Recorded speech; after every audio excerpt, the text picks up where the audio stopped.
नमस्कार मित्रांनो, तुम्ही माझा मागचा मनुदेवीचा व्हिडिओ बघितलाच असेल।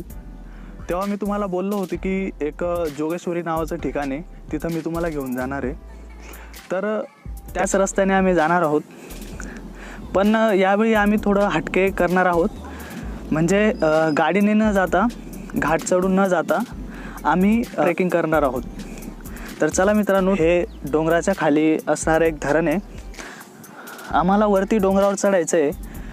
इकडून पायवाट आहे, त्या पायवाटने आम्ही जातो। रस्त्यामध्ये धबधबे खूप लागणार आहे, तहान पण लागली आहे।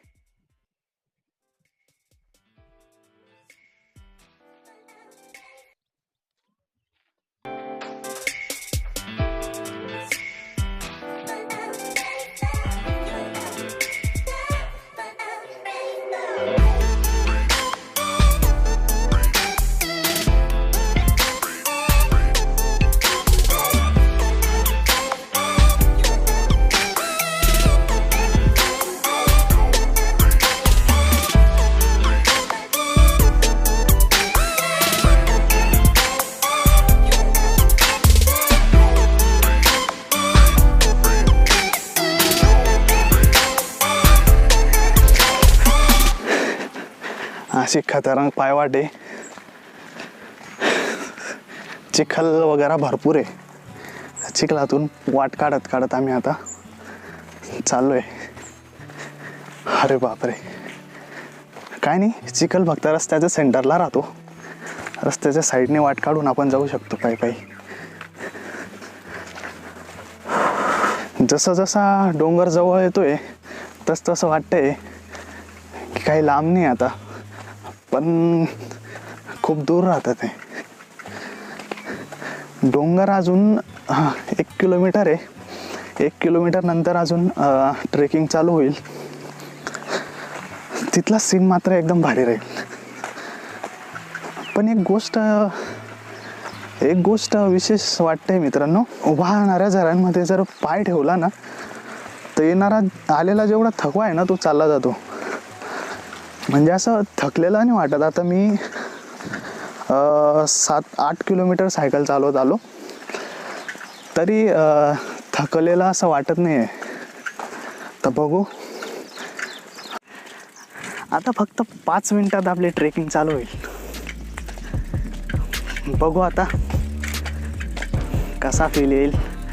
असा कॅमेरासमोर बोलण्याचा तर माझा फर्स्ट टाईम आहे। बघू कसं होतं ते। आता व्हिडिओ एडिट झाल्यावर, अपलोड झाल्यावर तुमचा जो रिस्पॉन्स येईल त्याच्यावर मला समजेल की माझा फर्स्ट ट्राय कसा होता। एकदम जवळ आहे आता डोंगर, एवढा डोळ्यांनी दिसतोय तो।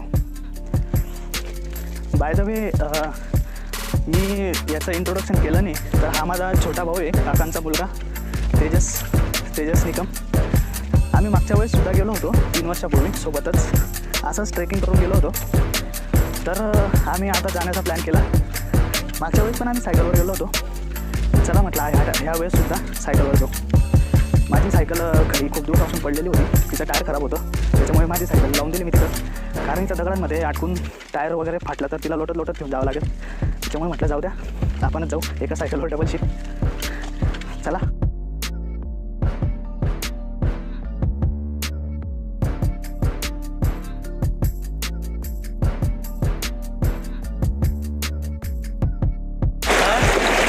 जरा मस्त आहे। खूप दिवसापासून घरात बसलेलो होतो, आता थोडा रिलीफ वाटतोय, एकदम छान वाटतंय पाण्यात पाय टाकून।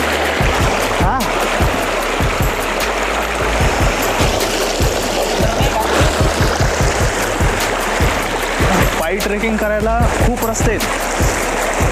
हा जो रस्ता आहे हा शक्यतो इथं चिखल असतो, पण आमच्या लकमुळे इथं पाहिजे तेवढा चिखल नाही आहे। आणि मी बुटं घेऊन आलेलो आहे, बुटामध्ये पाणी गेलेलं आहे सगळं, तसंच चालतोय। बघू आता काय होईल।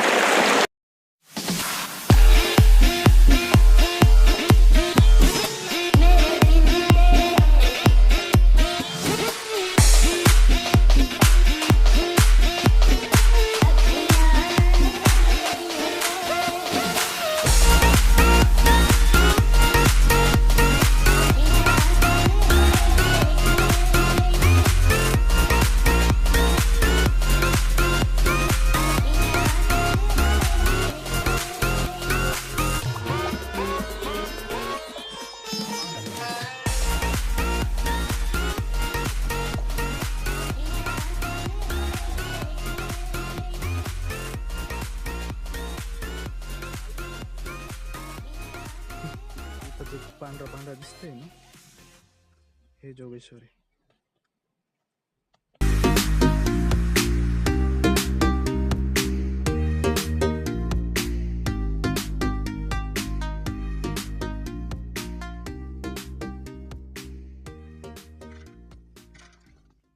आता आपल्याला पहिली पायरी दिसणार आहे ट्रेकची. मी मागे तुम्हाला 5 मिनिटं सांगितले होते, 5 मिनिटात डोंगर येईल बा. 1 तास झाला अजून आला आणि आता ट्रेक इथून चालू.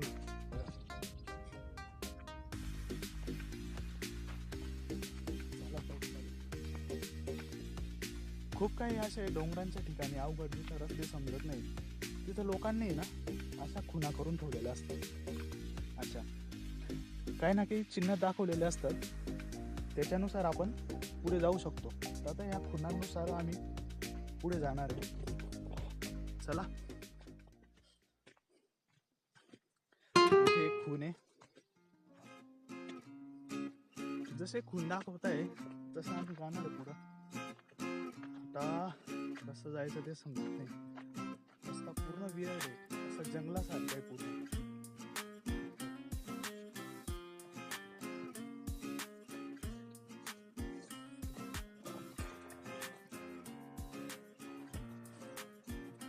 इकडून जायचं रे, इकडून चढायचा रस्ता आहे.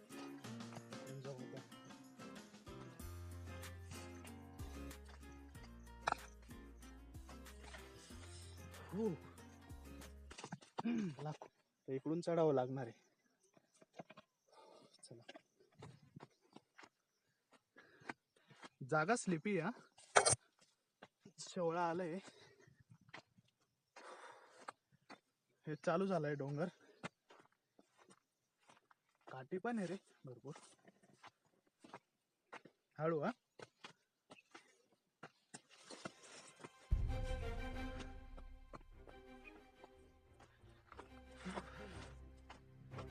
चढ चढ, काय आलं? थकला तो.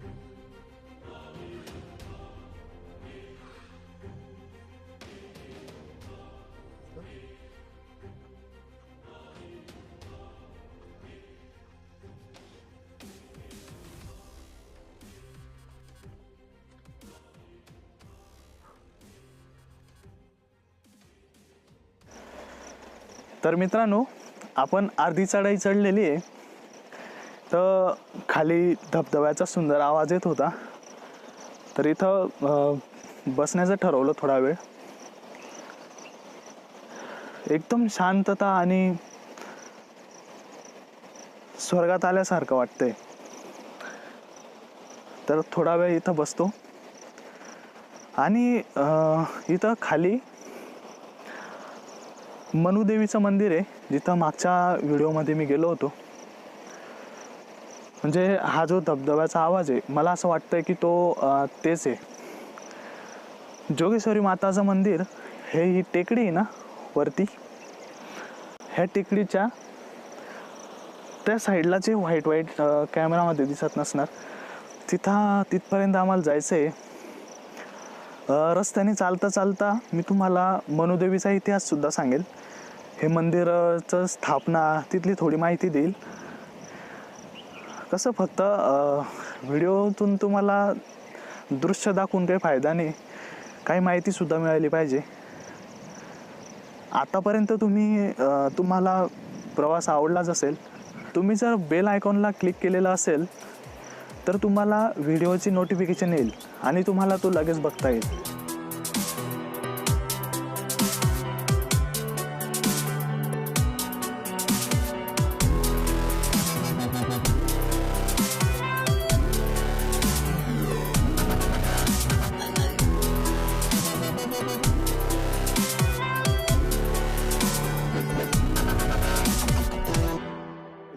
सध्या तरी थोडा आरामदायक आहे. पुढे बघा आता आमचे किती हाल होतील. सरळ वरती चढायचे आता. आता आराम केलेला आहे त्याच्यामुळे काही वाटत नाही. बघू आता.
हे गुफा आहे.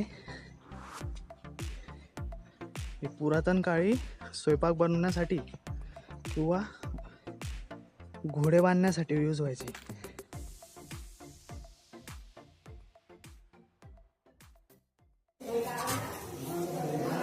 मित्रांनो, ह्या मंदिराचं बांधकाम इसवी सन 720 साली झालेलं आहे. ह्या मंदिरामध्ये 2 तळ आहेत आणि खालच्या तळाला आहे ना पूर्णपणे पाणी आणि वरच्या तळाला देवीचे मंदिर आहे.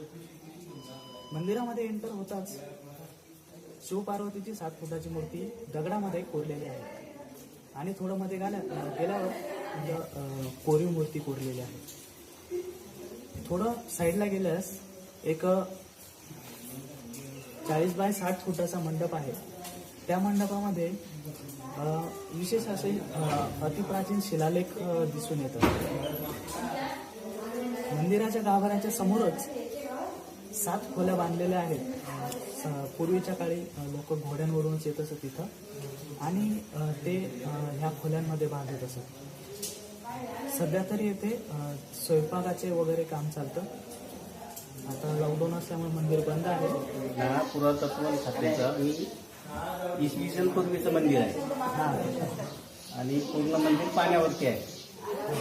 खाली 2 मजली पाणी आहे आणि वरती देवीचं गाभारा आहे आणि पूर्ण नैसर्गिक असल्यामुळे खूप जुनं मंदिर आहे आणि देवी श्रीदेवी नवसाला पावणारी देवी आणि जागृत देवस्थान आणि भरपूर कार्यक्रम असतात इथं आणि लॉकडाऊनच्यामुळे हे बंद आहे. पूर्वीचं शिलालेख पण आहे तिथं, आता मिसळत गेला पाण्यामुळे.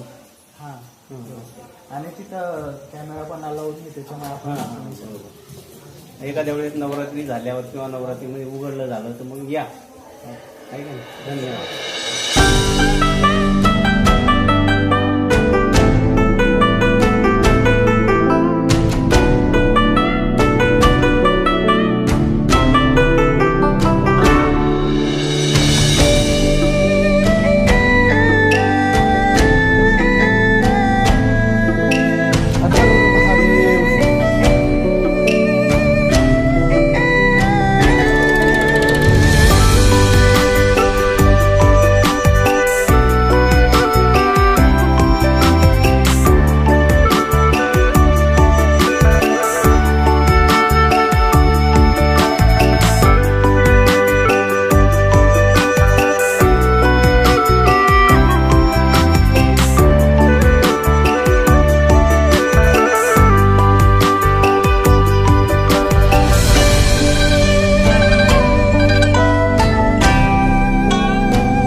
आमचा चालू आहे परतीचा प्रवास. तसंच भेटूया पुढच्या व्लॉगमध्ये. नवीन सफर, नवीन ॲडव्हेंचर आणि नवीन ठिकाण.